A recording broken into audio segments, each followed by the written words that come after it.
quando Davi estava na sua busca pelas famílias sua e dos seus guerreiros que foram tomados na cidade de Ziclag, na metade do caminho, em direção a buscar recuperar as esposas e os filhos de cada guerreiro, Davi encontrou um egípcio acidentado no caminho e ele resolveu parar para ajudá-lo. Alguém que estava falido, quebrado, destruído. Aquele egípcio, Davi recobrou ele, deu água, deu vinho, sarou ele e perguntou: meu filho, o que aconteceu com você? E ele falou o que tinha acontecido, e dali nasceu o GPS para Davi recuperar toda aquela a família dos seus guerreiros. Então, num ambiente desse, talvez uma chave que pode virar a sua história, às vezes vai vindo de uma fala de alguém, na hora que você for comprar um livro, pode ser que venha no café. Tem que estar preparado, porque você não sabe de onde que Deus pode mexer aquilo que é significativo em você. Nós sabemos que cada ministração, cada palavra, algo liberado, vai mexendo com áreas da nossa vida. Mas uma coisa que você vai entender no final é que não tem nada que Deus vai colocar aí dentro de você. Quando Maria vai na casa de Isabel, a presença de Maria mexeu o que estava dentro do ventre de Isabel. O que Deus faz quando nos traz para um ambiente desse, não é colocar coisas dentro de nós, mas pegar esse quebra-cabeça que está espalhado dentro da gente e tocar com a unção dele ali, para você começar a ter uma leitura. Ele vai organizando as coisas. Essas coisas já estavam dentro de você, elas só não estavam claras, porque é como um quebra-cabeça que está espalhado e Deus vai organizando. Mas para aqueles que não me conhecem, meu nome é Juscelio, minha Lulu está aqui. Nós fizemos esse ano 25 anos de casados, estamos fazendo ainda. Casamento, irmãos, você não casa num dia. Você não casa no dia que você casou. No dia que você casou, você começou um casamento e está casando até hoje. E quem diz que não troca de mulher é mentira. E quem diz que não troca de marido também é mentira. A esposa que você tem hoje não é a esposa que você casou. E o marido que você tem hoje não é o mesmo marido que você casou. Então, para trocar de esposa e marido, você não precisa sair do casamento, só permanecer nele.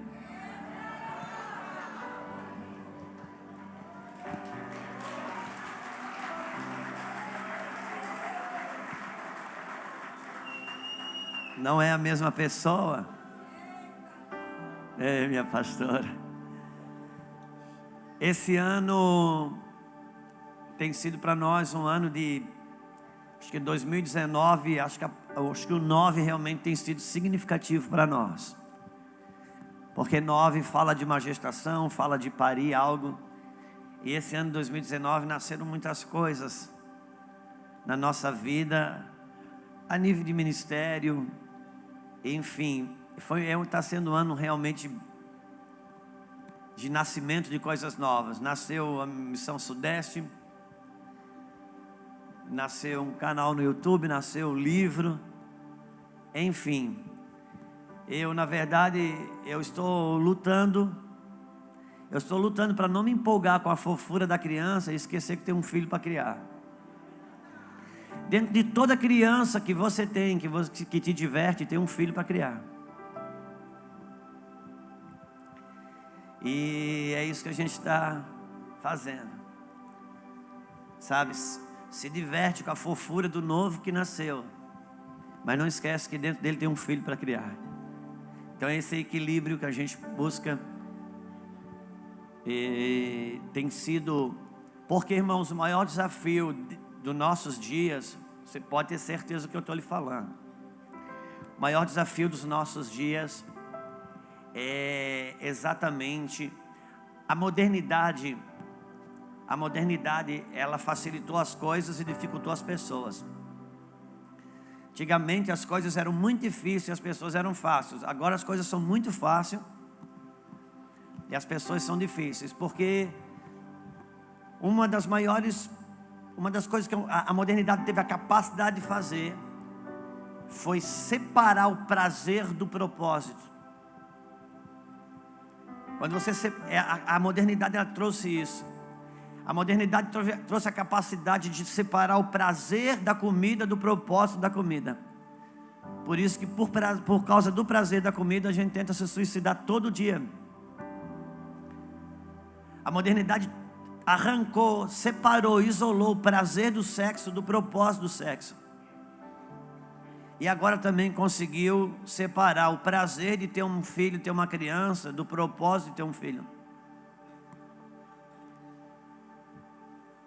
Existe prazer, mas o prazer que Deus habilita é aquele prazer que advém do próprio propósito, de dentro do propósito. E é contra esse espírito que a gente luta nesses dias, é o espírito presente século, que é aquele que a Bíblia registra sobre Babilônia, que o problema não era imoralidade em si, mas era o culto ao prazer, a ociosidade, a fartura de pão, e nós lutamos todos contra isso nesse tempo. E uma das coisas que eu tenho feito nos últimos 2 anos, principalmente no último ano, eu estou ouvindo os profetas, porque, irmãos, em tempo de transição, a gente precisa ouvir os profetas. E uma das coisas que eu tenho feito, inclusive Deus tem me aproximado de profetas, eu tenho buscado ouvi-los, porque como eu já falei em outro momento, a mim Deus chamou para cuidar do carro e não da corrida. Então estou buscando ouvir os profetas, porque dependendo para que tipo de corrida vai existir, a gente prepara o carro para aquela corrida. Porque a gente você pode estar sincero, mas sinceramente errado. Você pode estar honesto e honestamente errado. Em Samuel e Eli havia 2 situações tinha algo na vida de Eli e Samuel que era muito distinto, mas como destino final, em algum momento não tinha muita diferença. Eli era aquele sacerdote desviado. Eli não orava, Eli não jejuava, Eli não tinha temor de Deus, Eli não preservava o altar. Enfim, Eli é aquele cara desviado, aquele que a gente realmente põe ele no inferno e condena ele. Já Samuel não. Paralelamente nós tínhamos Samuel, um sacerdócio que orava, que jejuava, que tinha temor de Deus, que trabalhava para Deus, que se dedicava para Deus. Então havia um mundo antagônico entre o sacerdócio de Samuel e entre o sacerdócio de Eli. Só que Deus chega para Samuel e diz: Samuel, por que você ainda chora por Saul? Samuel, com Eli eu não posso contar, ele é um cara totalmente sem temor, desviado. Eli não quer saber nada de Deus. Já você é totalmente dedicado a mim, mas ora, jejua, se santifica e se dedica por aquilo que eu não estou mais. Então, a nível de propósito, aonde Eli me leva, você também me leva igual, porque eu não sei se eu estou conseguindo explicar isso. Entende, irmão? O problema de Samuel não era... Samuel estava debaixo da nossa aprovação. Só que Deus estava dizendo: Samuel, entre você e Eli hoje, no momento, faz diferença para mim. A única diferença que faz é que você ainda ouve a minha voz. Então eu posso dizer para você que mudou uma movimentação, e eu quero que você entre no que eu estou fazendo. Porque, irmão, você pode estar dedicado a Deus, com temor de Deus, orando a Deus. Você pode olhar para Eli e dizer: eu sou de Deus, e Eli não é. Mas você pode estar orando, jejuando e se entregando e se dedicando para aquilo que Deus não está mais. E tanto como Deus não pode ir com Eli a lugar nenhum, também não vai com as suas orações. Porque eu posso estar envolvido com aquilo que Deus não está mais. Então eu tenho buscado tentar ouvir os profetas, para entender aonde que Deus está se movendo, para que lado que Deus está se movendo. Então a gente está entendendo algumas coisas, e depois que a gente entende algumas coisas que eu tenho ouvido dos profetas, eu estou me perguntando: Senhor, como que eu faço agora para me ajustar nisso? Porque eu estava na casa eu fui pregar numa determinada cidade, eu fiquei hospedado na casa do pastor, que tinha 2 meninos, um tinha uns 7, 8 anos, e um tinha uns 12, 13, e foi muito interessante, porque o pequeno falou para a pastora assim, para a mãe: mãe, eu vou me casar também, né, mãe? Igual meu pai me casou com você, assim como você é esposa do meu pai, eu vou ter uma esposa também. Ela olhou para ele: é, filha, é isso mesmo. Ele entendeu algo do futuro muito interessante. Foi uma conclusão dele. E ela disse: só que quando você for adulto. Não, eu sei, quando eu crescer, mas como o pai tem você, eu vou ter uma mulher igual. Disse: isso mesmo, é quando você crescer. Mas eu estou preocupado. Você está preocupado com o quê? Eu estou preocupado com o Mano, porque nós temos que arrumar um quarto para o Mano dormir, porque quando ela vai dormir comigo também, porque a mãe dorme com o pai, e o Mano no quarto, nós temos que arrumar um quarto para o Mano. Então entende, irmãos, ele estava com uma revelação correta sobre o futuro, mas queria interpretar ela de acordo com o seu momento.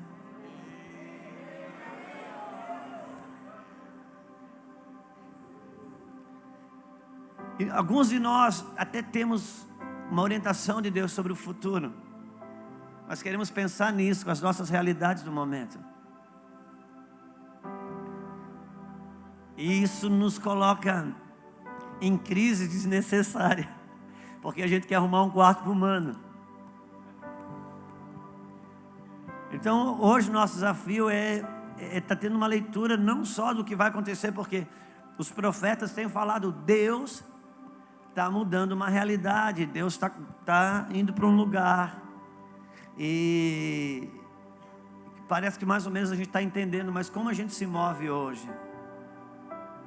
Então, eu particularmente estou pensando sobre as mesas que a gente está fazendo, o trabalho com os pastores, porque a gente está entendendo, irmãos, que Deus vai fazer coisas grandes na nação, e Deus já está até...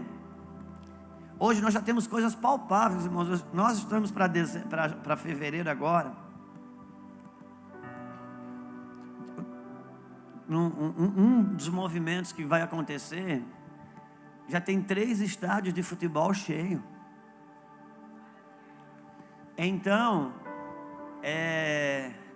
eu estava ouvindo aquele menino, ele contando como que encheu o primeiro estádio de futebol, que eles resolveram colocar uma pré-inscrição, e ele estava contando que em poucos minutos tinha 10 mil inscritos, e ele já entrou em contato com o pessoal da mídia. Ela: gente, está com um problema no sistema aí, liga lá rápido, porque deve estar, cada vez que escreve o sistema deve estar lendo 100 ou alguma coisa assim. E o pessoal foi lá averiguar assim: não, é isso mesmo. Em 5h40 tinha um estádio cheio do Morumbi. O pessoal ligou para ele estava ouvindo ele. O pessoal do Morumbi ligou: cara, o que é isso? O que é isso? Que vocês têm ideia do que vocês estão fazendo? Eu disse: não, vocês bateram o recorde do Morumbi, que foi o show do YouTube, que foi em 6 horas e pouco, vocês 5h40. Então, irmãos, encher um estádio numa inscrição em 5h40, pode ter certeza, se não é Deus, é o diabo, porque homem não está fazendo isso. Homem não faz isso, cara. Ou é Deus ou é o diabo, porque isso não vem de uma ação natural. Então Deus vai encher os estádios. Vai. Então tem gente se movendo para isso. E pode ter certeza que um dos homens dessa nação que vai se envolver muito com isso, provavelmente é o nosso apóstolo. Só que a mim coube estar na mesa, porque, irmãos, nós não queremos jogar mais um vinho fora. Nós temos que estar preparados para quando os dias seguintes desses estádios, o que nós vamos fazer com isso? Então a dor, então não adianta dizer agora é mês, o estádio é isso aí, não, mano, entenda uma coisa. Quando você está fazendo o fundamento de uma casa, você já está comprando as telhas, cara, cada um na sua movimentação. Por isso que é bom a gente entender dentro dessa coletividade aonde é que eu estou e qual que é o meu papel. E uma das pessoas da Bíblia que Deus tem procurado me instruir é um depósito que está no meu espírito, que eu estou em transição com ele ainda e meditando nisso, e tenho repartido isso em alguns lugares. Quando em setembro do ano passado foi interessante, porque o retiro acabou no sábado, domingo nós fomos embora. Então nesse retiro faz um ano, e a cada retiro vai fazer aniversário. Em setembro do ano passado nós fomos embora para Campinas. Em janeiro a Lulu, as meninas, nossas filhotas foram juntos. Então, e a gente está lá nesse período. E quando eu fui para lá, Deus começou a falar um pouquinho comigo, porque eu queria entender Deus agora. E o Senhor começou a falar um pouquinho comigo sobre a pessoa de Pedro. Porque, irmãos, quando nós pensamos em encorajar os pais e habilitando os filhos, pensar um pouquinho sobre como Jesus trabalhou com esse homem chamado Pedro, como Jesus pegou esse filho, como ele trabalhou, como ele conseguiu pegar. Eu admiro demais Paulo. A minha admiração é de Paulo, mas a minha identificação é com Pedro. Porque Pedro, ele era cabeçudo que só vendo, mas ele queria. Ele demorava para entender, mas depois que ele entendia, ele acreditava como ninguém. E sempre que Jesus queria fazer um test drive de fé, chamava Pedro. Porque Pedro é o cara que acreditava. Pedro só não compreendia as suas medidas. Por isso que quando ele foi andar sobre as águas, ele foi afundando, porque ele não compreendia as medidas dele. E Deus precisava trabalhar, Jesus precisou trabalhar Pedro. E quando eu estava indo eu fiquei os primeiros 2 meses mesmo em Campinas, eu fiquei dentro da minha casa, só olhando para cima, vendo o que ia acontecer. Chove, não chove, olhava a temperatura. O que eu estou fazendo aqui, Senhor? E o Senhor começou a me levar a algumas reflexões assim. Eu nem gosto muito de falar assim, Deus começou a falar comigo, Deus falou, porque quando a gente fala, Deus me disse, Deus me falou, parece que Deus conversa com a gente assim, é mentira, irmão.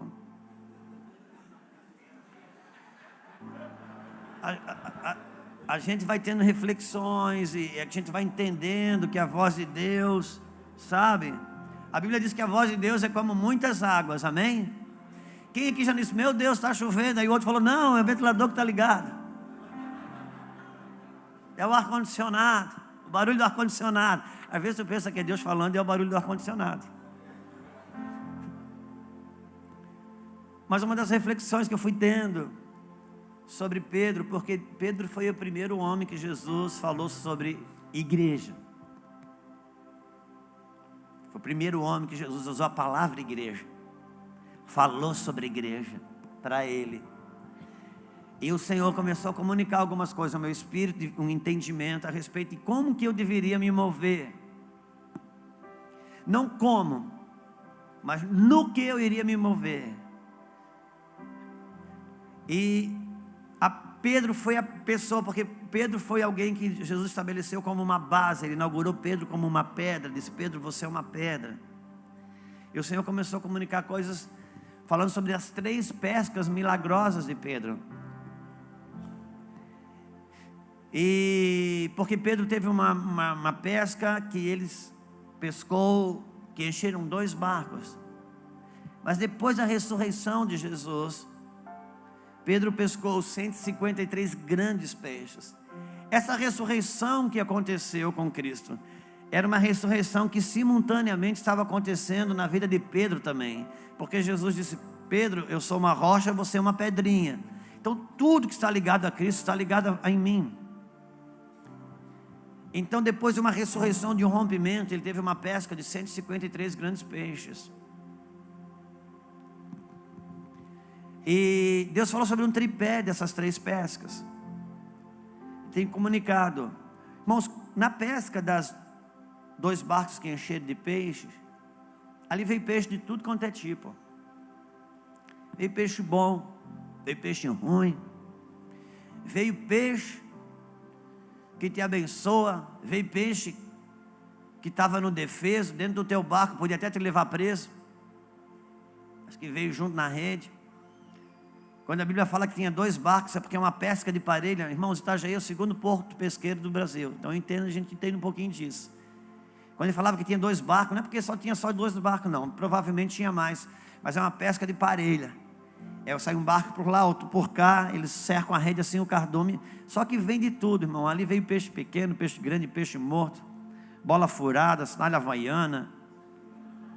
Veio de tudo. Só que depois houve uma ressurreição, depois da ressurreição de Cristo, e também na vida de Pedro. Pedro pegou 153 grandes peixes.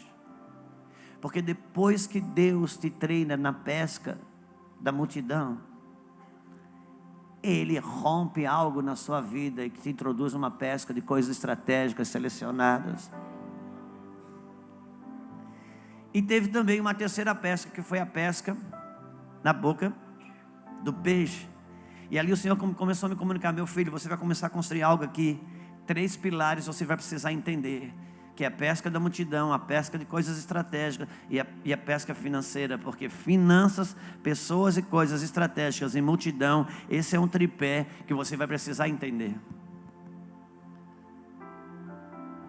E a comunicação continuou mais ou menos na seguinte direção: eles entendendo o seguinte, que o que a gente erra nisso é exatamente, a gente erra quando não entende que cada pesca dessa trata-se de uma jurisdição, e cada jurisdição dessa tem as suas próprias leis. Não queira operar numa jurisdição com as leis de outra jurisdição, porque elas não são respeitadas aqui.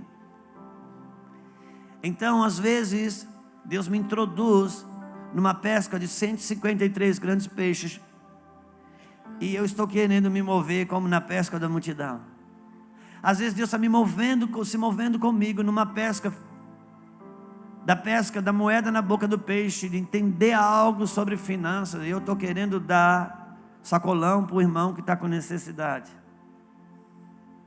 Eu preciso entender em que jurisdição Deus me introduz para responder para aquela jurisdição. Então é um tempo que Deus está nos fazendo entender coisas. Eu mesmo, irmãos, estou tendo resposta de perguntas que eu não tinha. Estou tendo resposta de perguntas que eu não tinha. Então estou buscando ouvir os profetas, e estou vendo que Deus, Ele quer nos preparar, está nos preparando para aquilo que está por vir. E como aquilo que está por vir não vai ser uma coisa que está debaixo da aprovação do que veio até aqui, a gente corre o risco de ou rejeitar ou não saber lidar com aquilo que vem, porque Deus está fazendo uma transição, algo novo. Então tem tido muitas preocupações que eu estou pensando sobre elas. Uma dos pensamentos que eu tenho tido é que nossos filhos não querem congregar nas igrejas do jeito que ela funciona hoje. Nossos filhos não querem congregar nas igrejas que nós estamos apresentando. E não adianta dizer que os nossos filhos não querem Deus, porque eles querem. Tanto que está acontecendo um movimento de oração e de incendiar coração nos jovens no Brasil, que é uma coisa fantástica. Irmãos, dos últimos 2 anos eu tenho viajado bastante. Todo lugar que eu chego tem algum grupo de jovens que Deus está incendiando. Então, e é tão interessante, uma coisa também sobrenatural que está acontecendo. Deus está incendiando jovens por todo o Brasil. Tem uns 2, 3 movimentos aí conhecidos, como Dunamis, em Brasília, e outro aqui, ali, uns 3, 4 no máximo. Mas são vários focos de jovens sendo avivados e fazendo coisas nas estradas, na rua, na universidade. E é interessante porque eles moram dentro da internet e eles não se conhecem. Só Deus pode guardar isso. Mas eu que viajo em muitos lugares, eu estou vendo isso. Então eu tenho um cuidado comigo, um pensamento sobre isso hoje. Por quê? Irmãos, para o que vai acontecer e para o que já está começando a acontecer, e o que vai acontecer, Deus não podia fazer isso se antes Ele não gerasse um movimento de oração.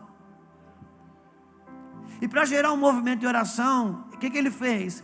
Ele começou a acionar os jovens da nossa nação. Nasceram as salas de oração, nasceram os movimentos aí que são vários. Só que uma pergunta eu tenho: por que esses movimentos de orações com os jovens foram gerados e estão sendo gerados fora das nossas congregações? Por que quando Deus quis gerar um movimento de oração, Ele não pôde começar por dentro das nossas congregações, Ele teve que fazer do lado de fora?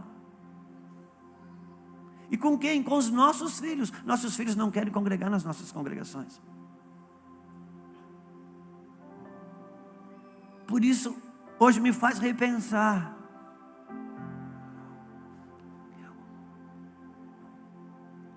A Bíblia diz que Deus vai converter o coração dos pais aos filhos e dos filhos aos pais. Agora a Bíblia diz que Deus vai converter o coração dos filhos e dos filhos aos pais.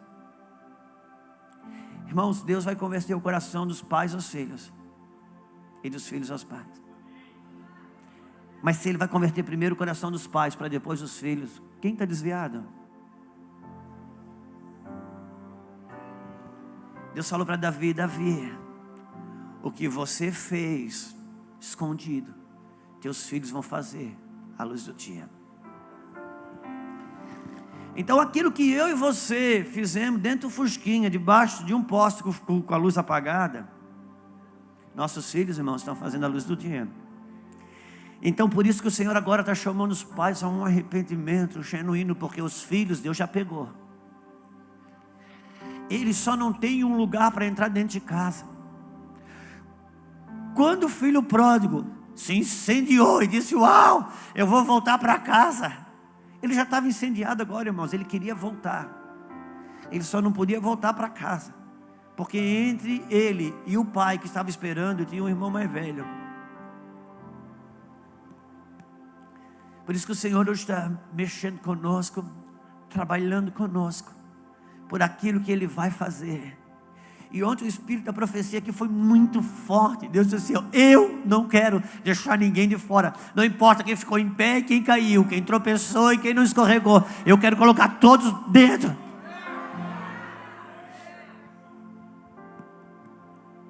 Mas eu tenho aprendido que as palavras que Deus libera, irmãos, elas não têm uma automatização nelas. Elas precisam de uma resposta. A salvação, irmãos, ela é de graça, amém? Pelo menos na minha Bíblia, não sei na sua, mas ela é de graça. A salvação é de graça. E a Bíblia diz que Jesus, Ele morreu por todos, Ele não morreu por alguns. Então, nasce a pergunta: se a salvação é de graça e Jesus morreu por todos, por que não está todo mundo salvo? Porque até a salvação que é de graça precisa de uma resposta que se dê a ela. Então Deus está dizendo: eu não vou deixar ninguém de fora. Mas certamente, irmãos, existe uma resposta a ser dada para isso. Por isso Pedro tem sido uma pessoa, assim, no bom sentido, um objeto de estudo. Porque nele, Jesus parece que estabeleceu, assim, humanamente falando, ou talvez também não humanamente, a primeira liderança da igreja. A primeira liderança. Mas esse homem, irmãos, passou por baixo de um discipulado tão grande do seu pai. Tão grande. E eu gostaria de ler com você Lucas capítulo 5.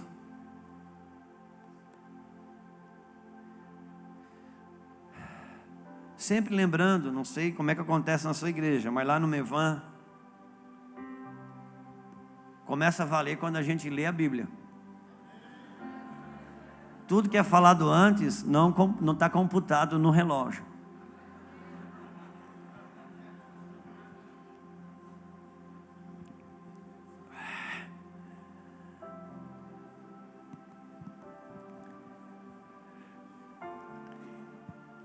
Lucas, capítulo 5, diz assim: e aconteceu que ao apertá-lo a multidão para ouvir a palavra de Deus, estava ele junto ao lago de Genezaré, e viu 2 barcos junto à praia do lago, mas os pescadores, havendo desembarcado, lavavam as redes. Entrando em um dos barcos, que era o de Simão, pediu-lhe que o afastasse um pouco da praia, e assentando-se ensinava do barco as multidões. Quando acabou de falar, disse a Simão: faze-te ao largo e lançai as vossas redes para pescar. Respondeu-lhe Simão: mestre, havendo trabalhado toda a noite, nada apanhamos, mas sob a tua palavra lançarei as redes. Isto fazendo, apanharam grande quantidade de peixes, e rompiam-se-lhe as redes. Então fizeram sinais aos companheiros do outro barco, para que fossem ajudá-los, e foram e encheram ambos os barcos, a ponto de quase irem a pique. Vendo isso, Simão Pedro prostrou-se aos pés de Jesus, dizendo: Senhor, retira-te de mim, porque sou pecador. Pois, à vista da pesca que fizeram, a admiração se apoderou dele e de todos os seus companheiros, bem como de Tiago e João, filho de Zebedeu, que eram seus sócios. E disse Jesus: não temas, doravante serás pescador de homens. E arrastando eles os barcos sobre a praia, deixando tudo, seguiram. Ó Senhor, o Senhor que está nesse lugar, que conversou com Pedro, que olhou dentro dos olhos de Pedro, é o Senhor que está aqui. 2000 anos se passaram e nós podemos reviver a cena, Pai. Pedro morreu e aguarda a ressurreição dos mortos, mas o Senhor já ressuscitou e está aqui. Por isso vem os nossos corações. Vem, Espírito, vem, Senhor, com teu amor, com teu favor, com tua graça. Sim, Senhor, endireita-nos diante de ti. Encontre em nossos corações um lugar onde a tua palavra viva possa se manifestar.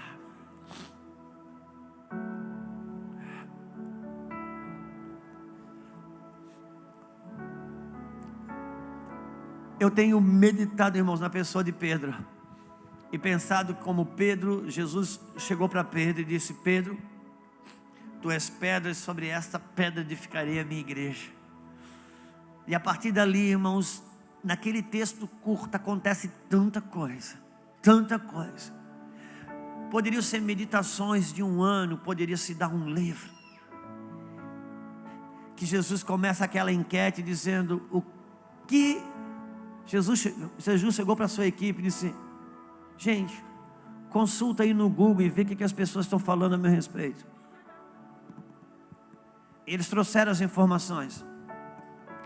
E no Wikipédia, vê aí também o que fala a mim. E as pessoas trouxeram informação. E quando Jesus olha para a sua equipe, diz: agora, vocês, o que vocês dizem ser o Filho do Homem?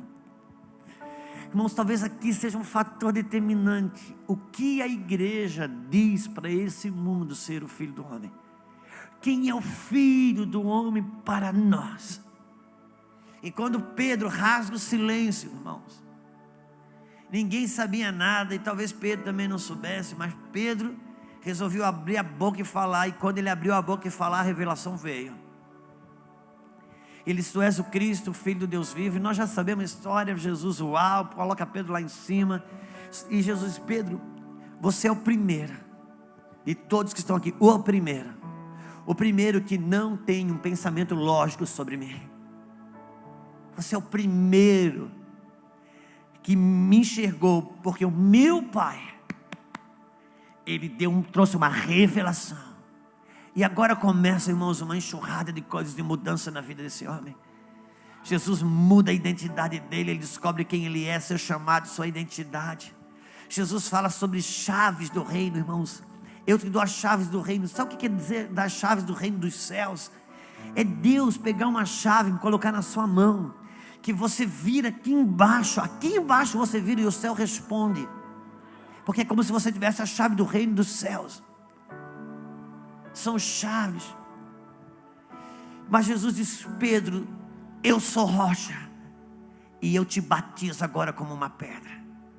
Assim, Pedro, como eu sou a pedra angular, meu Pai vai construir coisas sobre pedras que eu instituo como pedra, e você é uma base de edificação, é uma base para o céu construir coisas aqui.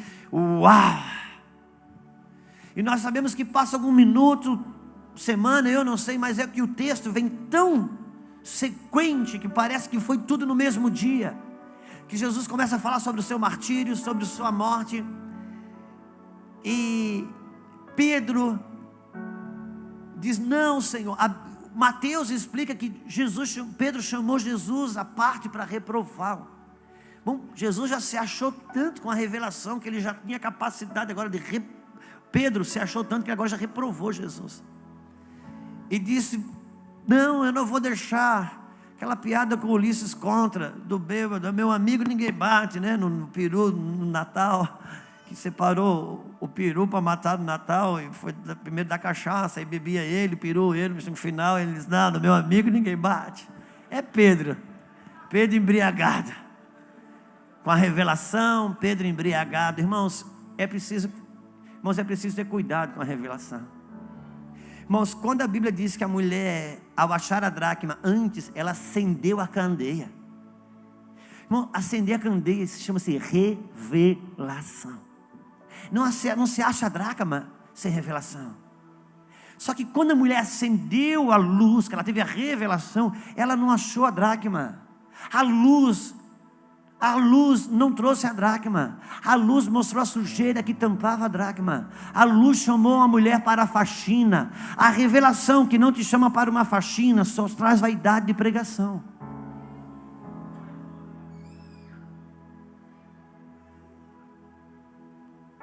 E Jesus estabelece: Pedro, tu és. E quando ele diz: não, Senhor, eu não vou deixar. Agora peguei ao fio de novo.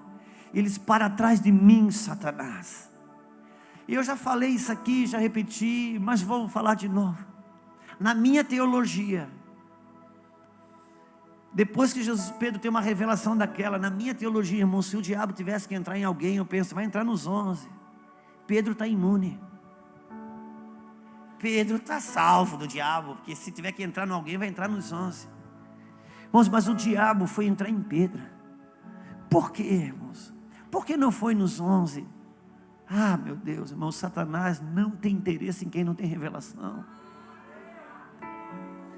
É preciso que se entenda uma coisa: quando Deus te batiza como uma pedra de edificação, no momento seguinte, você é alvo de Satanás, para ele construir coisas aí, porque o diabo não tem base na terra, irmãos. O diabo não constrói nada com um macumbeiro.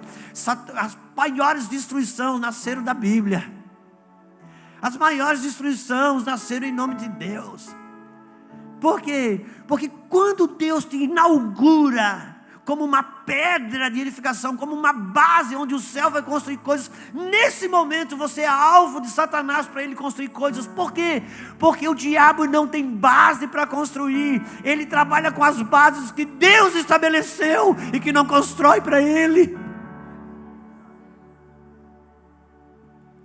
No momento que Deus te batiza, te inaugura como uma pedra de edificação, no outro momento você vai viver lutas, guerras, combates que os 11 não vivem, que os 11 não sofrem. E você vai crescendo em revelação, vai crescendo em entendimento, vai crescendo em fé, e ao mesmo tempo tem crises de pensamento, crises de sentimentos, crises de emoções, que você pensa: Deus, isso não poderia estar junto com um homem e com uma mulher que já alcançou o que eu alcancei em ti.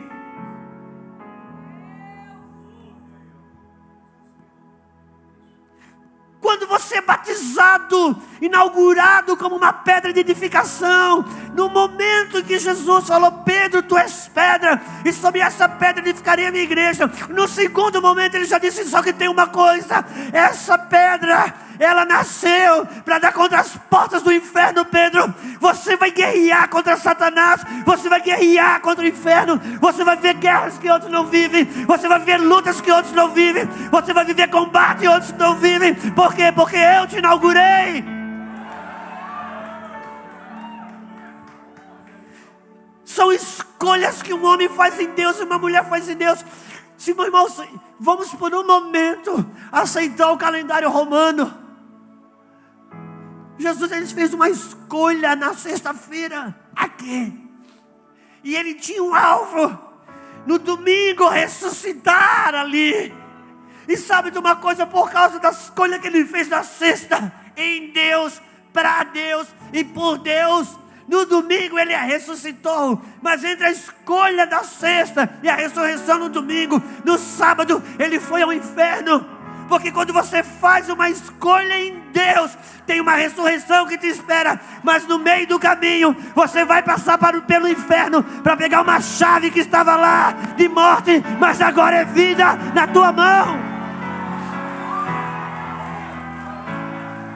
Agora é vida na tua mão. É essa hora da ressurreição que você diz: Pai, glorifica-me com aquela glória que eu tinha antes da fundação do mundo, antes de passar no ventre da minha mãe, antes de cair em Adão. Havia uma glória, Pai, que eu tinha contigo, e agora glorifica-me com essa glória. Você, inaugurado como uma base de edificação, nesse momento você passa a ser um território de disputa entre o céu e o inferno. Porque o diabo não tem território, irmãos. O mesmo terreno preparado para o plantio do trigo, enquanto os homens dormiam, o inimigo veio lá semear o joio. Por quê? Porque o diabo não tem território. Ele trabalha com os territórios que Deus deu para os seus filhos, e eles dormem e não cuidam. Por isso desperta, tu que dormes, e Cristo te iluminará.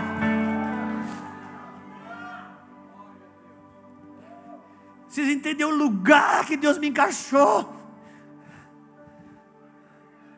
para responder? Para responder para Ele.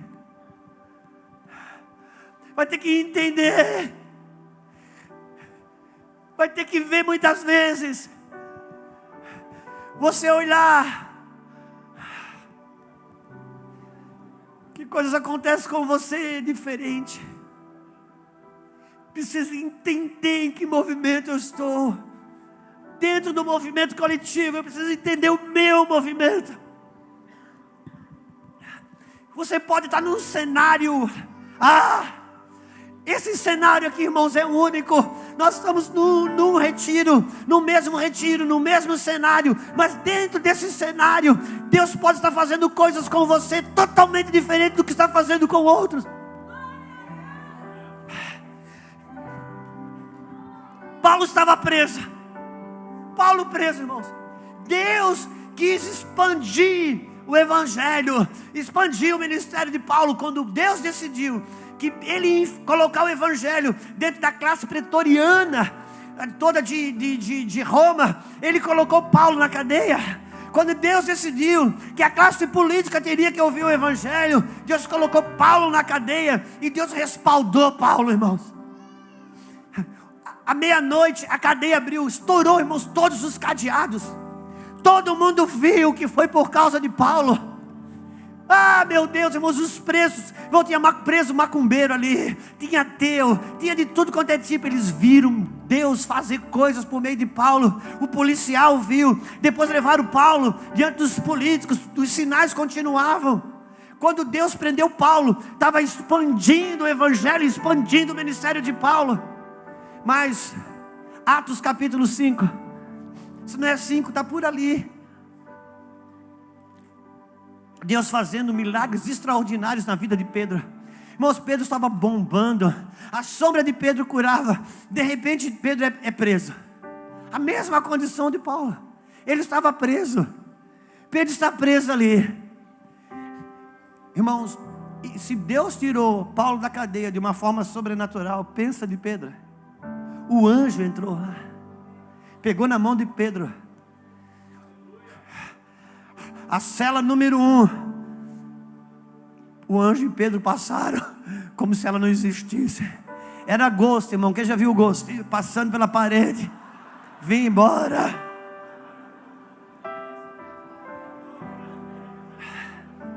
Tá velho também, né? Não sou só eu.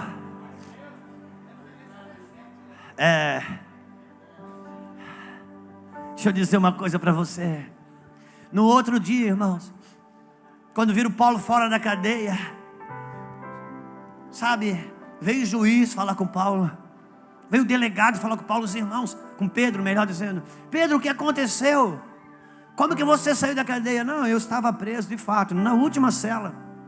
Tinha 6 portões para me passar, mas um anjo foi lá e me tirou. Irmão, você acha que alguém acreditou nisso? A prisão de Pedro, irmão, não converteu ninguém. A prisão de Pedro não glorificou ninguém. Ele estava preso igual Paulo, mas Deus estava dizendo: Pedro, você está empolgado, Pedro, com os milagres. Você está empolgado com a movimentação do teu ministério. Você está empolgado com o que eu estou fazendo. Mas Pedro, volta lá. Prega a mensagem completa dessa nova vida. Pedro, os milagres é para juntar o povo, Pedro. Não é para se exibir. Quando os milagres é para atrair o povo. Agora discipula esse povo.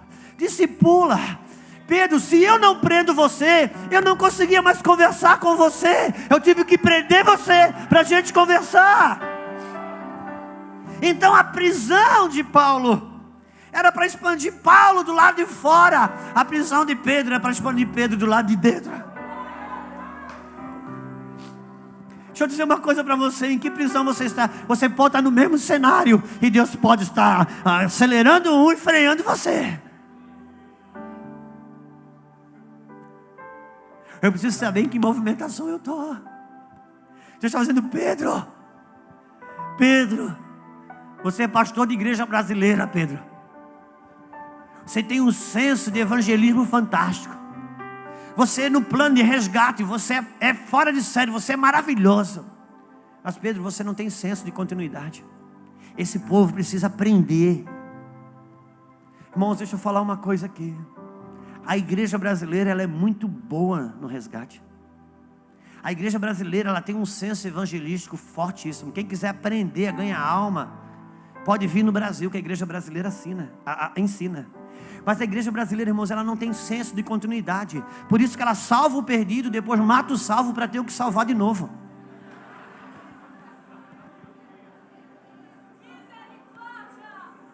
Ela não tem senso de continuidade, irmãos. Por quê? Porque os pais não habilitam os filhos.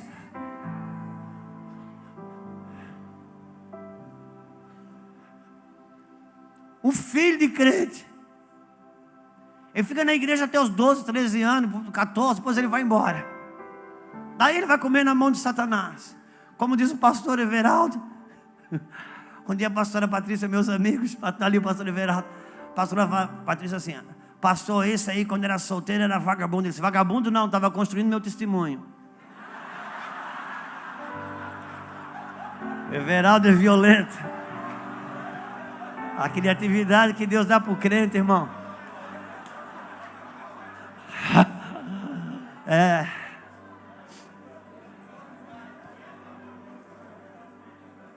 A garota com 14, 15 anos, sai da igreja, vai para esse mundão. Depois, perto dos 30, volta mostrando tiro, facada, testemunhando que comeu vísceras de defunto, e a igreja parece que o teto vai explodir. Aquela garota com 18, 20 anos, ali na igreja, suportando as paixões da mocidade, sendo fiel a Deus, parece que não vale para nada, irmão. Acho que não significa nada para a igreja, porque a igreja brasileira, ela tem muito senso de resgate, mas ela não tem senso de continuidade. Mas no reino de Deus, irmãos, pais encorajados habilitam filhos. Deus continua, porque o reino de Deus, irmãos, o Deus que eu e você servimos não é o Deus só de Abraão, mas é o Deus de Abraão, de Isaac, Jacó. Por quê? Porque você morre, mas não acaba. Você continua na vida dos seus filhos. Você é um elo na sua linhagem. Irmãos, quando um vagão se desata do vagão da frente, não é só ele que perde contato com a locomotiva, não. Dali para trás, todo mundo perde. Você só é um vagão. Se você só é um vagão, irmãos, uma mão na locomotiva e a outra mão no vagão de trás, nós vamos chegar.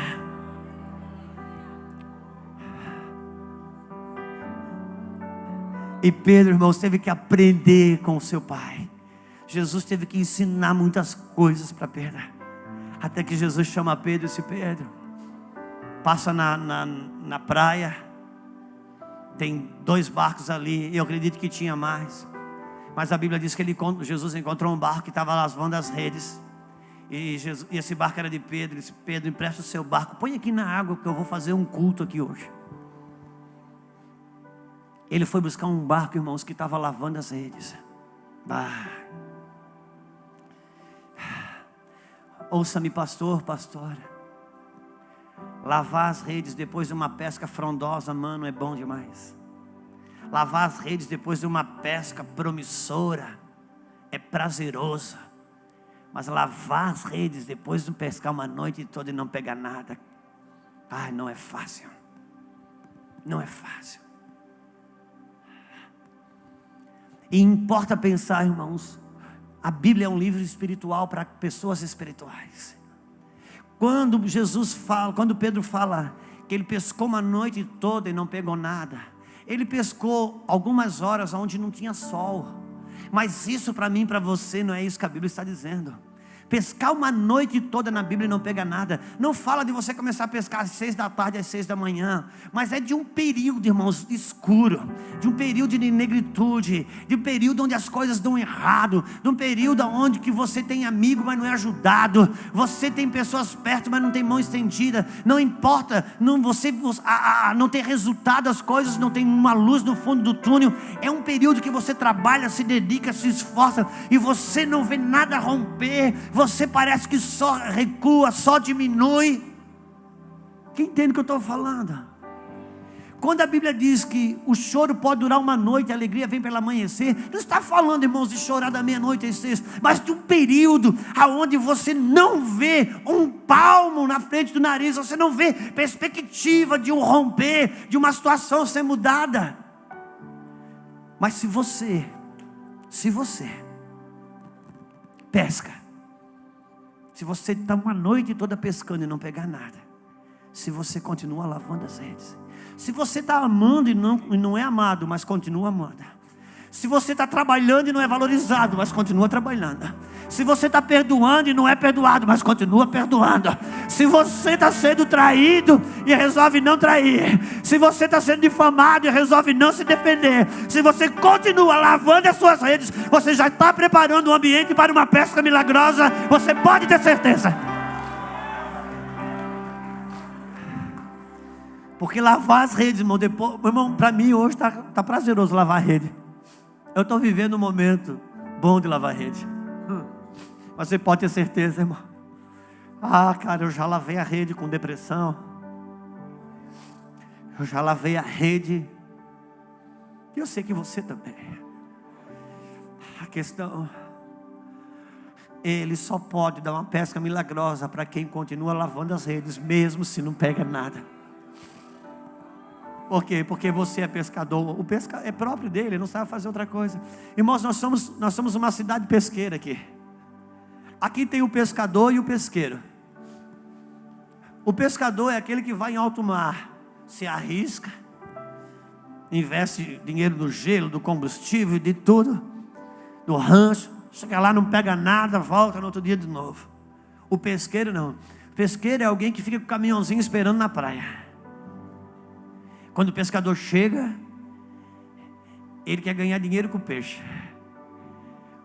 Bom, não é porque está cheio de pesqueiro fazendo do peixe um comércio que não existe mais pescador. Ainda existe gente lavando as redes uma noite toda, mesmo quando não pega nada. E a esses,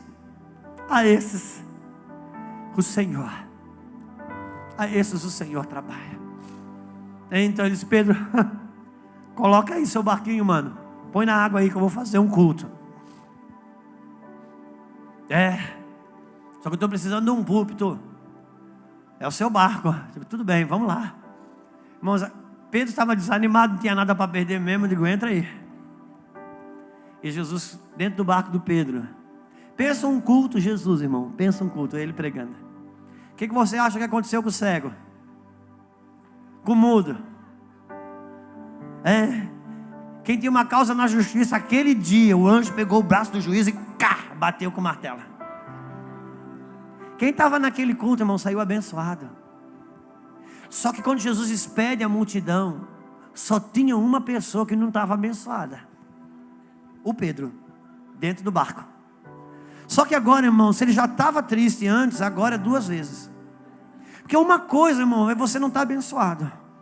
Outra coisa é ver Jesus usar o teu barco para abençoar um monte de gente, e o seu problema não sai do lugar. Alô? Quem sabe o que é ver Jesus usar o seu barco para abençoar os outros e você não ter o seu problema resolvido?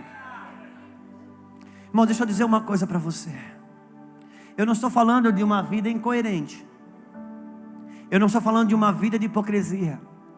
Mas um homem, uma mulher de Deus, que Deus estabeleceu como uma base, vai ter que aprender a ver Jesus usar o seu barco para abençoar pessoas em áreas em que você mesmo não se vê resolvido.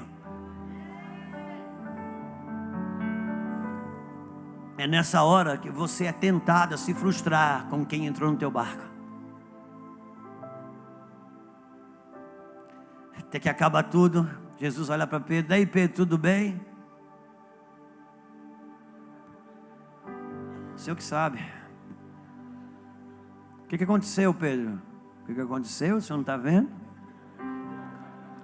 O senhor usa o meu barco? Se Pedro, você acha que eu ia esquecer de você? Pedro, vamos fazer o seguinte. Como foi a instrução que está ali, e eu já falei sobre isso. Pega o seu barco e traz cá para o fundo. Porque para mim usar você para abençoar os outros pode ser no raso, mas o que eu tenho para fazer na sua vida, mano, vem para o fundo. Vem para o fundo. Eu não preciso da tua oração para você ser usado. Eu não preciso do seu jejum para você ser usado. Eu não preciso da sua consagração para você ser usado. Eu preciso do seu jejum, da sua consagração para você não se perder, meu filho. A pesca que você sonha já está pronta. Vai lá para o fundo, que eu não contratei seu barco, não contratei seu serviço, amigo. Vem para o fundo. Porque para entrar no barco do Pedro, pode ser no raso, mas para entrar no Pedro do barco, mano, vem para o fundo. Sai do raso.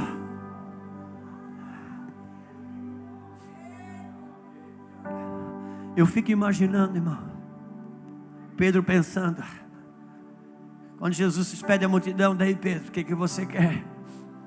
Digo: olha, o senhor já sabe, eu sou pescador, eu quero uma pesca. Que tipo de pesca você quer? Até ver o senhor usar o meu barco para fazer o que fez na vida dos outros. 3 lambari já estava bom, porque para quem não pegou nada a noite toda.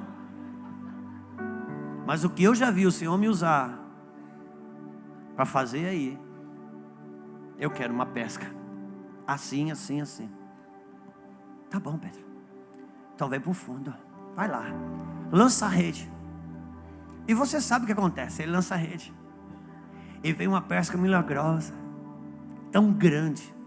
A que Pedro pediu. E sabe o que está escrito no versículo 6? A pesca, irmãos, era tão grande que as redes se rompiam. Jesus estava dizendo: Pedro, meu problema não é te dar uma pesca. Essa pesca eu tenho pronta há muito tempo. O meu problema é você ter rede para suportar aquilo que você pede e o que eu quero te dar. Irmãos, deixa eu dizer uma coisa. Deus, a pesca já está pronta. Não ore pela pesca. Ore para Ele, Deus, estruturar suas redes. Porque o que Deus vai fazer nessa nação, irmãos, precisa de homens e mulheres com redes estruturadas. Olhe para mim, pastor, pastora. Eu e você já fomos ministrados e mexidos por homens e mulheres que foram uma referência para você. Foi uma referência para mim. E não são mais. Não são mais. Por quê? As redes não suportaram. Irmãos, a pesca já está pronta. O que você pensa que Deus pode te dar, muito além disso, já está pronta. O negócio que Ele quer trabalhar hoje é ter a minha e a sua rede. Ele podendo estruturar a nossa rede para comportar e não deixar vazar aquilo que já está pronto.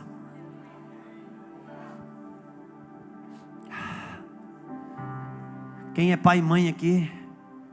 Irmão, tem bastante pai e mãe aqui. Eu sei que você já deu coisas para o seu filho que você não daria para você. Agora deixa eu fazer uma pergunta número 2. Quantas campanhas seus filhos fizeram para ganhar de você o que você deu? Vós que sois maus, sabei dar boas coisas aos vossos filhos, quanto mais o vosso Pai Celestial que está no céu. Tem coisa hoje ainda que você quer dar e já tem, só não pode dar porque o seu filho não tem estrutura para receber. A questão, irmãos, não é o que ele está para entregar. A questão é se temos redes para suportar. É por isso que hoje Ele está trabalhando muito mais em nós, porque as pescas, irmãos, os estádios já estão lotados. A questão é se, irmãos, se a malha do meu casamento pode suportar isso. Se a malha da minha pureza sexual, se a malha da minha pureza sexual pode suportar isso. Se a malha da minha integridade, da minha honestidade pode suportar isso. A questão é se a malha da minha fidelidade pode suportar isso.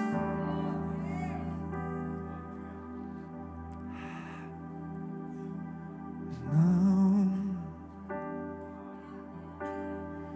podemos mais voltar atrás, por tua palavra em nós que deixou de ser discurso e sim fez vida dentro de nós. Não é mais sobre aquilo que falamos, sim, é sobre o que estamos nos tornando.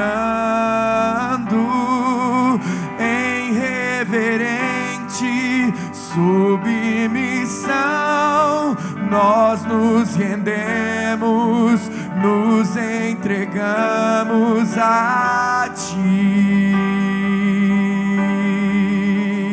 a Ti.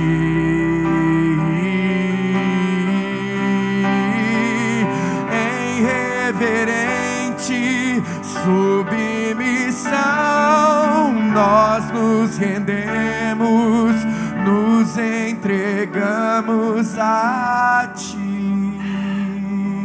Irmãos, deixa eu dizer uma coisa para você.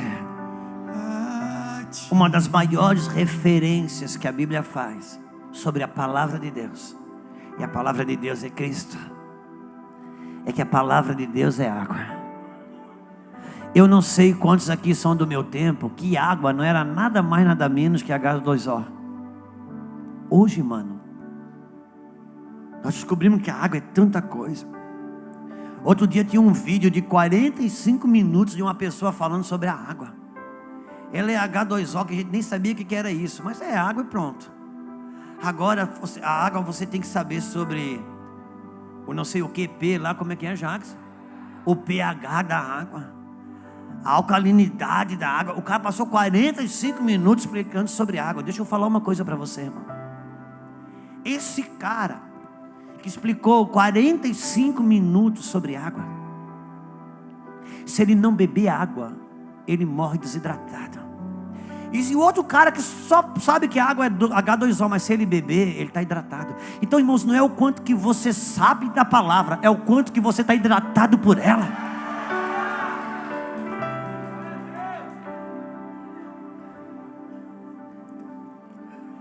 Não é o que eu sei, é o que eu tenho. O que eu sei eu posso pregar, o que eu sei eu posso ensinar. Mas na hora do aperto, irmãos, eu vivo do que tenho, eu não vivo do que sei. Por isso que Deus disse para Pedro: Pedro, Lucas 22, irmão, por favor, rapidinho, não olha para o relógio para não dar raiva, irmão, por favor. Eu não olho para não sentir culpa e você não olha para não dar raiva. Lucas 22.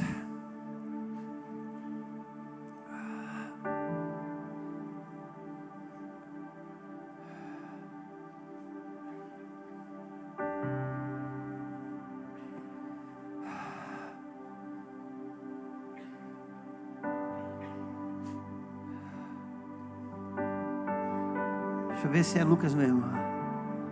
É. Deixa eu ver se eu acho o que eu quero. Está aqui. Versículo 31. Deus, Jesus, trabalhando a estrutura e a malha do seu discípulo. Ele disse: Simão, Simão, eis que Satanás vos reclamou para vos peneirar como um trigo. Eu, porém, roguei por ti para que a tua fé não desfaleça. Tu, pois, quando te converteres, fortalece os teus irmãos. Ele, porém, respondeu: Senhor, eu estou pronto a ir contigo, tanto para a prisão como para a morte. Mas Jesus lhe disse: afirmo-te, Pedro, que hoje 3 vezes negarás que me conhece, antes que o galo cante. Senhor, Pedro, o diabo me chamou para falar a seu respeito, para te peneirar como um trigo. Eu roguei ao Pai para a tua fé não desfalecer. Senhor, estou pronto para ir contigo para qualquer lugar. Disse: é por isso mesmo. É porque você acha que está pronto para coisas que você não está. É que vou deixar o diabo te peneirar para te preparar e colocar nesse lugar que você pensa que está, mas não está. A convicção de Pedro que ele estava pronto, irmão. A convicção de Pedro que ele estava pronto. E hoje, o quanto que Deus quer nos preparar de fato e de verdade. A convicção que ele estava pronto. E Jesus disse: não, Pedro, fica tranquilo, você não está, mas eu vou passar você na peneira. Eu vou peneirar você. Você vai estar refinado. Você não está pronto, mas eu vou te aprontar. Por isso que quando ele vai curar Pedro da negação, porque o diabo peneirou Pedro, irmão, foi quando ele negou. Depois de negar, que o diabo foi lá lidar com as culpas, com as coisas. É por isso que Jesus diz: Pedro, tu me amas? Sim, Senhor, eu te amo. Pedro, tu me amas? Sim, Senhor, eu te amo. Pedro arrebentado, né, irmãos? Pedro arrebentado já. Pedro, tu me amas? Sim. E quando Pedro entendeu que as 3 perguntas tinham a ver com as 3 negações dele, ele disse: sim, Senhor, eu te amo. Então tá bom, meu filho, eu só preciso que tu continue me amando. Porque se você continuar me amando, você não vai desistir. Se você não desistir, você dá para mim o que eu preciso para colocar você nesse lugar que pensa que está. Eu só preciso que você não desista. Porque se você não desistir, eu te treino, te preparo, eu te apronto, eu te aperfeiçoo. E qual foi o problema de Pedro? Jesus disse assim: o filho do homem vai ser traído, o filho do homem vai ser enganado, o filho do homem vai ser usurpado. E Pedro disse: não, Senhor, eu tenho uma revelação do Filho de Deus. Eu não consigo lidar com traição, não. Eu não consigo lidar com ofensa, não. Senhor, tem piedade de ti. Irmãos, a Bíblia diz que Pedro começou a reprovar Jesus. E disse depois: tem piedade de ti. Irmãos, enquanto Jesus foi reprovado por Pedro, Jesus não ligou. Mas quando Pedro disse: tem piedade de ti, ele se voltou e disse: para trás de mim, Satanás, tu me serve como pedra de tropeço. Sempre, irmãos, que eu e você, sempre que você tiver piedade de você, você já está debaixo de influência de Satanás. Era desse lugar que Jesus estava arrancando Pedro, para ele ser a pedra, não de tropeço, mas de edificação. Irmãos, 80% hoje dos pastores que estão adoecidos, boa parte dele, uma grande maioria que está adoecida, as que estão adoecidas, uma grande maioria dessa está adoecida, meu irmão. Sabe por quê? Por causa da igreja que o feriu, por causa das pessoas da igreja problemática que o machucaram. Irmãos, deixa eu dizer algo para você, pastora, olhe para mim. Imagine se o pastor Jackson é um médico. Eu ia falar se era um mecânico, mas não combina contigo, irmão. Quem quer ser mecânico aí, irmão? Quem aceita ser mecânico? Pronto. Imagina que o pastor Luciano, ele era mecânico mesmo. Está em depressão, eu chego: Lu, o que está acontecendo? Cara, estou mal. Por que você está mal? Porque eu sou mecânico. E qual o problema? Cara, só chega carro estragado na minha oficina. Cara, não sei o que eu faço. Não chega um carro bom lá. E o pastor Jacques é médico, está em depressão. O que foi, pastor? É que eu tenho uma clínica, eu sou médico. E por que você está mal assim? Não entra uma pessoa saudável na minha clínica, cara. Só vem gente doente.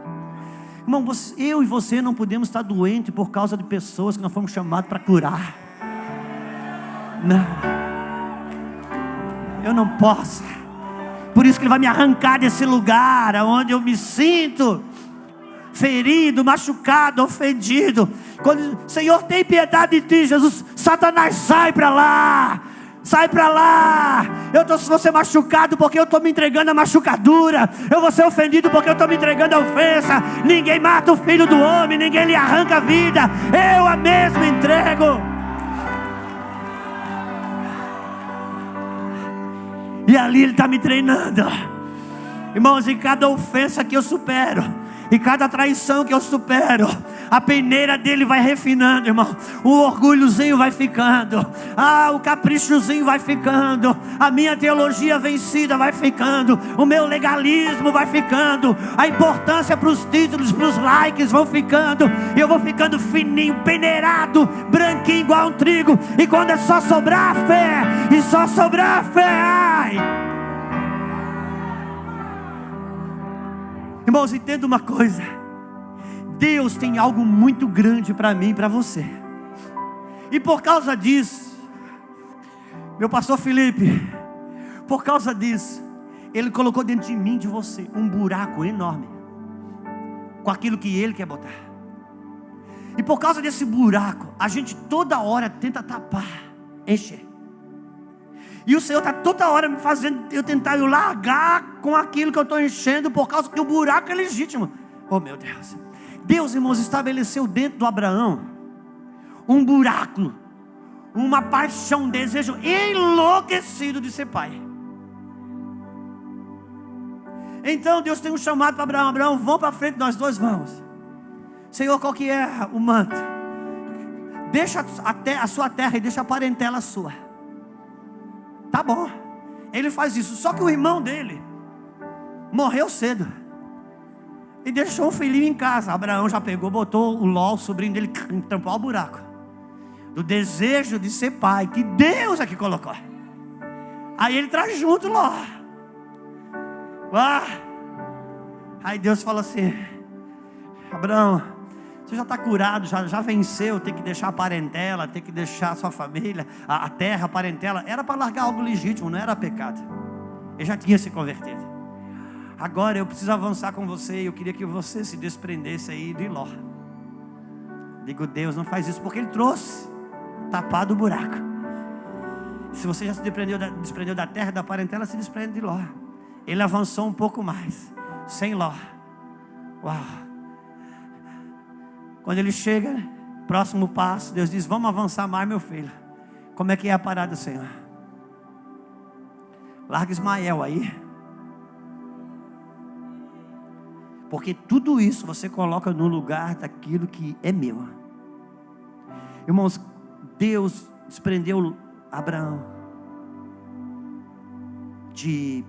da terra da parentela, desprendeu de Ló, desprendeu de Ismael, até desprender de Isaac. Deus vai removendo, irmãos, são tratamentos que você parece. Deixa eu falar uma coisa dos pastores aqui, irmãos, se você, com todo carinho, na década de 2000, o pastor, eu sei porque eu sofri isso na pele, porque eu sempre fui pastor de ofício. No ano 2000, aquela década ali, eu sofri bastante, porque de 2000 a 2010 praticamente, que era quando todo mundo começou a amar apóstolo e profeta, porque estava todo mundo odiando o pastor. O pastor de 2000 a 2010, ele estava endemoniado. Foi a chance dos profetas e dos apóstolos aparecerem de volta. Por quê? Porque o pastor machucava as igrejas. O pastor machucava as ovelhas. E na medida que eles começaram a ser descobertos, muitas ovelhas doentes, porque o pastor machucava. Agora nós estamos vivendo outra coisa. Agora é diferente. Os pastores são doentes porque as ovelhas machucam ele. Mudou. Tem pastores doentes agora porque é a igreja que machuca. Irmãos, eu sei que o adoecimento dos pastores é multifatorial. Tem muitos fatores aí, mas eu gostaria de abordar um aqui. Muitos pastores estão doentes por causa do advento da internet. Porque a internet arrancou da mão dele aquilo que ele se achava dono, a igreja dele. A internet arrancou a igreja da mão do pastor, aquilo que ele era dono. Por isso que para os donos não funciona mais, para os pastores continua funcionando. Eles passaram a adoecer, porque a ovelha hoje continua proibida de ir ali, lá e acolá. Cara, mas dentro do quarto dela, ela está assistindo o que ela quer, vendo o que ela quer. E agora ela pensa, ela está sendo chamada a pensar sobre várias coisas. Aí vai adoecendo muita gente. Não estou falando que isso é o fator único, mas significativo.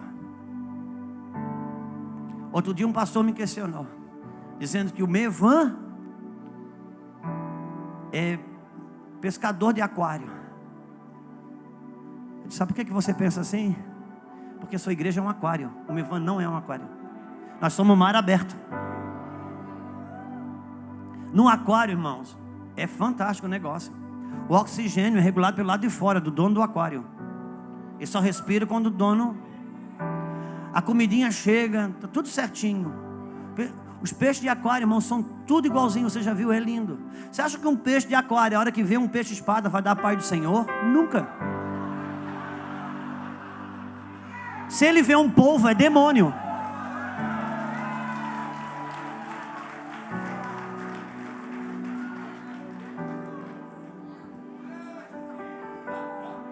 Por isso que Deus está quebrando alguns aquários.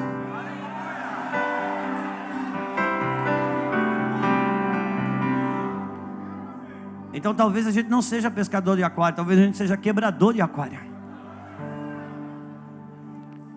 Agora precisa entender uma coisa. O peixe de mar aberto, ele é livre, mas ele tem que lidar com o predador. Peixe de aquário não sabe o que é predador. Então depois de ser livre do aquário, é preciso aprender, irmãos, a lidar com os predadores. É por isso que ele me treina. E ele disse, olha, a peneira vai passar. E você sabe como é peneirar. Cada vez mais fina a malha. Ele está nos treinando. Ele vai trabalhando as nossas áreas internas. Tem malha para suportar. Eu já falei na convenção, quero repetir aqui, sobre a vida de Davi. E eu falei, nós temos elementos necessários, o necessário não, suficiente, para acreditar que Davi, irmãos, ele era um filho bastardo. E não tinha o direito de sentar na mesa para comer com os irmãos, porque os 7 irmãos deles eram filhos de pai e mãe. Ele era bastardo. Os irmãos não deixavam ele sentar na mesa para comer. Por isso que quando Samuel chegou lá e disse, Jessé, faz um jantar aí, que um dos seus filhos, Deus disse que é rei, não chamaram Davi, ele não tinha esse direito ali. E os irmãos chegam, um por um. Eu imagino que o pai, o Jessé, devia sofrer de não poder colocar o filho ali, por causa dos irmãos que não deixavam. Mas aquele dia, quando veio 1, 2, 3, 5, 7, e Deus falou assim, eu fico imaginando, Fábio, essa hora que é a hora que o profeta fala assim, meu Deus, eu acho que eu ouvi o estômago. Você já deve ter se visto em uma situação que você, cara, não é possível, tudo fala que eu errei.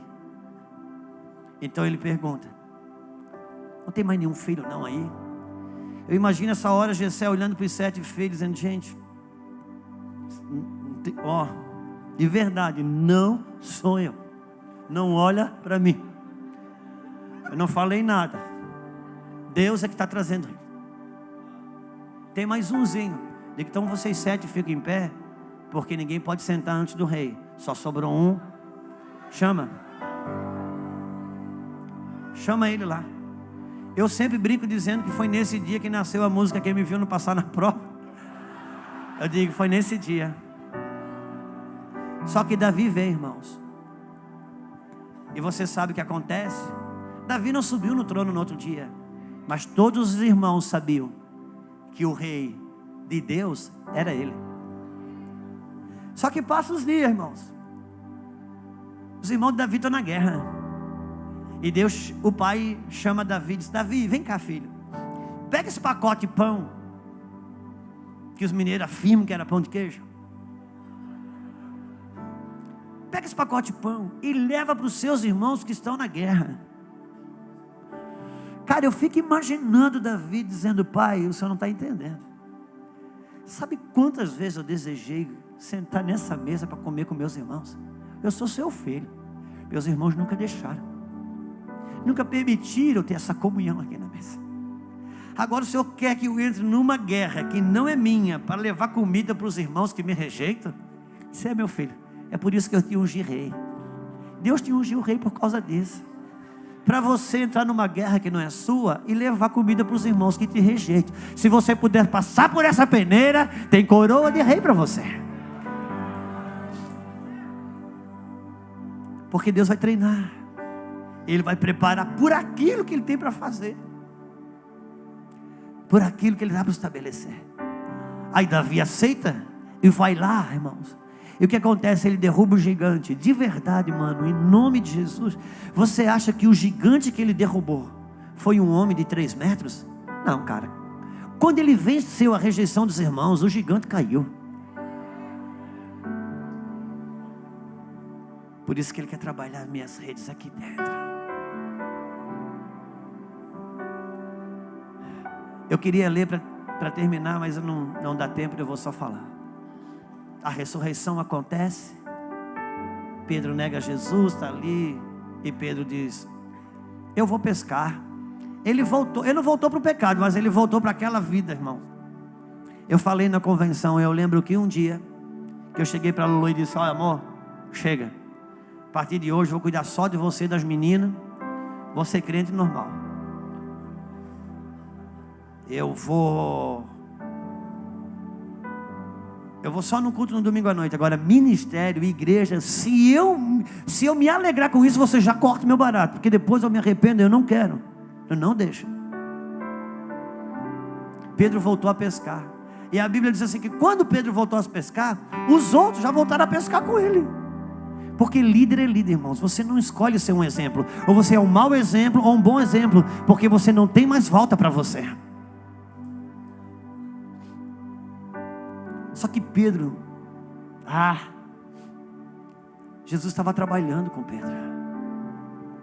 E a Bíblia diz então que ele chegou lá, Jesus ressuscitado chega na praia e diz: olha, vocês, a Bíblia diz que eles pescaram uma noite toda, não pegaram nada. O quadro era o mesmo, eles lançam a rede ao mar. Eles não conheciam que era Jesus, porque ele estava ressuscitado, eles não identificaram. E a Bíblia diz que ele pega 153 grandes peixes. E está escrito assim, irmãos, e tamanha quantidade de peixe, porque essa era a pesca de Pedro, irmãos. A pesca da igreja milagrosa é a montoeira de peixe enchendo 2 barcos. Irmão, pescador não se empolga com quantidade. Pescador bate a foto do peixe grande. 153 grandes peixes. E a Bíblia diz: não bastasse ser muitos, as redes não se rompiam. Jesus tinha preparado Pedro. Entenda uma coisa, irmãos, eu quero encerrar aqui. Quando Jesus levou Pedro a uma pesca que ia afundando o barco, porque tem gente que pensa que Pedro era um pescador artesanal, que tinha um barquinho. A Bíblia fala naquele texto que ele tinha sócios, ele tinha uma companhia de pesca, ele era um homem altissimamente preparado para a pesca. Só que Jesus estava dizendo: Pedro, a partir de hoje você vai ser um pescador de homens. Essa pesca que você não conseguiu suportar é só para você entender que a pesca que agora você vai começar a ter não funciona com a habilidade humana, não funciona com a tua capacidade humana, não funciona com o teu conhecimento humano. Pedro, entenda uma coisa: sabe por que você está afundando? Eu estou te comunicando que tipo de pesca você está inserido. Até hoje Pedro, você pescava o peixe vivo e matava. A pesca que eu estou te inserindo, você vai pescar o peixe morto e vai fazer viver. E isso estratégia não consegue, habilidade humana não consegue, teologia não consegue. Isso é só no Espírito. Por isso eu vou te treinar e eu vou trabalhar em você. Deus está afundando o barco dizendo: Pedro, a pesca, seus diplomas são bons, admiro o teu conhecimento. Eu estava falando ontem para o Jacques, a sabedoria, irmãos, sempre vai clamar por inteligência, mas a inteligência nunca clamará por sabedoria. E em Deus você move por meio da sua sabedoria. Por isso, aquilo que hoje pode parecer um mau momento para você, pode ser para Deus o seu melhor momento.